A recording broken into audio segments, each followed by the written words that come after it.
تقوی بن سید محمد متقی جو کہ سر سید احمد خان کے نام سے جانے جاتے ہیں، پیدائش اکتوبر 1817 دہلی میں، موت 27 مارچ سن 1898، ایک مسلم عملیت پسند، اصلاح پسند اور 19ویں صدی میں برطانوی ہند کے فلسفی تھے۔ مغل دربار کے زیر اثر گھرانے میں پیدا ہوئے۔ سر سید نے اسی ماحول میں قرآن و سائنس کی تعلیم مکمل کی۔ انہیں 1879 میں ایڈنبرا یونیورسٹی سے اعزازی LL.D دیا گیا تھا۔ سر سید پاکستان اور ہندوستانی مسلمانوں میں ایک مضبوط کردار کے طور پر جانے جاتے ہیں۔ ان کے افکار نے علامہ اقبال اور محمد علی جناح سمیت دیگر مسلم رہنماؤں پر گہرا اثر ڈالا، اسلام کی عقلیت پسند روایت کی حمایت کی اور قرآن کو سائنس اور جدیدیت سے ہم آہنگ بنانے کے لیے وسیع پیمانے پر بنیادی تشریح کی، جس کا اثر عالمی اسلامی اصلاح پر ہوتا رہا۔ سر سید نے خاتون استانی سے قرآن پڑھنا اور سمجھنا سیکھا تھا، جو اس وقت ایک غیر معمولی بات تھی۔ انہوں نے دہلی میں مسلم بزرگ سے روایتی تعلیم حاصل کی۔ لارڈ ویلسلی کے زیر سایہ سر سید کو فارسی، عربی، اردو اور قدیم مذہبی مضامین کی تعلیم دی گئی۔ انہوں نے مسلم اسکالرز اور مصنفین جیسے سہبائی، رومی اور غالب کی تحریروں کو پڑھا۔ سر سید تیراکی، ریسلنگ اور دیگر کھیلوں میں بھی ماہر تھے۔ انہوں نے مغل دربار کی ثقافتی سرگرمیوں میں بڑھ چڑھ کر حصہ لیا۔ سر سید نے کئی سال طب کی تعلیم حاصل کی لیکن کورس مکمل نہیں کیا۔ مالی مشکلات نے سر سید کی باقاعدہ تعلیم کو ختم کر دیا، چنانچہ وہ ذاتی طور پر کتابوں کے مطالعے سے تعلیم حاصل کرتے رہے۔ سر سید نے اپنے بھائی کے جریدے کی ایڈیٹرشپ سنبھالی اور مغل دربار سے ملازمت کی پیشکش مسترد کر دی۔ مغل سیاسی طاقت میں مسلسل زوال کو تسلیم کرنے کے بعد سر سید نے ایسٹ انڈیا کمپنی کی ملازمت میں آنے کا فیصلہ کیا۔ وہ انگریزی سول سروس میں داخل نہیں ہو سکے کیونکہ 1860 کے زمانے میں مقامی باشندوں کو ہی یہاں داخلہ ملتا تھا۔ ان کی پہلی تقرری آگرہ میں عدالت عظمیٰ میں بطور سرشتہ کلرک کی حیثیت سے ہوئی تھی۔ 1840 میں منشی کے عہدے پر ترقی دی گئی۔ 1858 میں وہ مراد آباد کی عدالت میں ایک اعلیٰ عہدے پر مقرر ہوئے، جہاں انہوں نے اپنے مشہور ترین ادبی موضوع پر کام شروع کیا۔ سر سید احمد خان نے MAO کالج قائم کیا جو آخر کار علی گڑھ مسلم یونیورسٹی بن گیا۔ جونیئر کلرک کی ملازمت کے دوران سر سید نے 23 سال کی عمر میں 1840 میں مختلف مضامین، میکانیات سے لے کر تعلیمی امور پر بطور خاص اردو میں لکھنے پر توجہ دی۔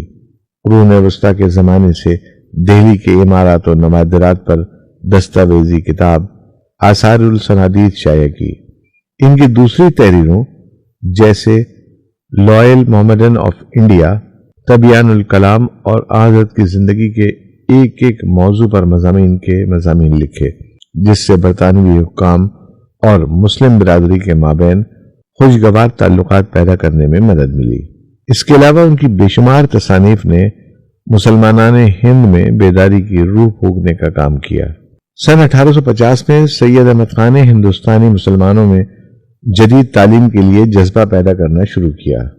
یورپی قوانین سمیت مختلف مضامین کے مطالعے کے دوران سر سید کو مغربی طرز کی تعلیم کے فوائد کا ادراک ہونا شروع ہوا، جو ہندوستان بھر میں نئے قائم شدہ کالجوں میں پیش کی جا رہی ہے۔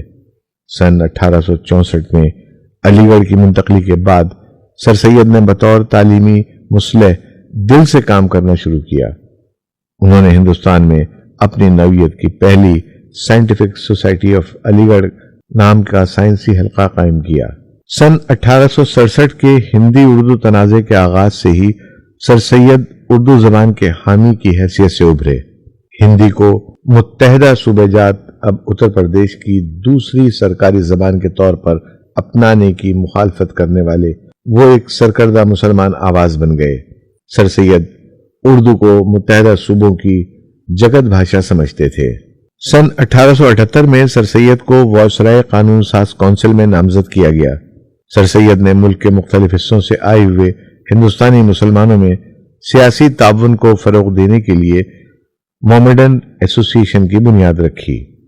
سن 1886 میں انہوں نے علی گڑھ میں آل انڈیا مومڈن ایجوکیشنل کانفرنس کا انعقاد کیا، جس نے ان کے جدید تعلیم اور مسلمانوں کے لیے سیاسی اتحاد کے ویژن کو فروغ دیا۔ 14 مارچ سن 1888 کو میرٹھ میں اپنی تقریر کے دوران انہوں نے پھر 9 آبادیاتی مراحل کے مجموعی منظر نامے پر اپنے نقطہ نظر پیش کیا، جس میں انہوں نے ہندوستان میں بسنے والے 2 برادریوں کو 2 اقوام قرار دیا۔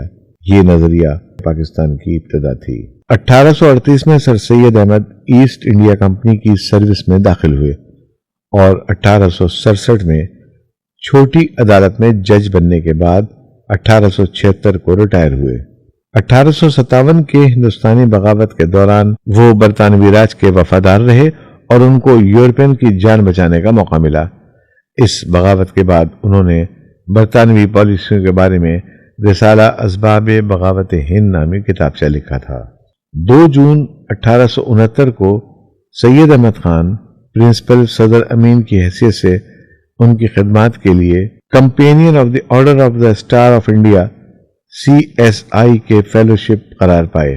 سید احمد کو بعد میں خان بہادر کا خطاب عطا کیا گیا اور اس کے نتیجے میں برطانوی حکومت نے 1888 کے نئے سال کے آغاز میں order of the star of India KCSI کا نائٹ کمانڈر بنا دیا۔ انڈیا پوسٹ نے 1973 اور 1998 میں ان کے اعزاز میں یادگار ڈاک ٹکٹ جاری کیا۔ بعد ازاں پاکستان پوسٹل سروس نے 1990 میں آزادی کے علمبردار سیریز میں ان کے اعزاز میں یادگار ڈاک ٹکٹ جاری کیا۔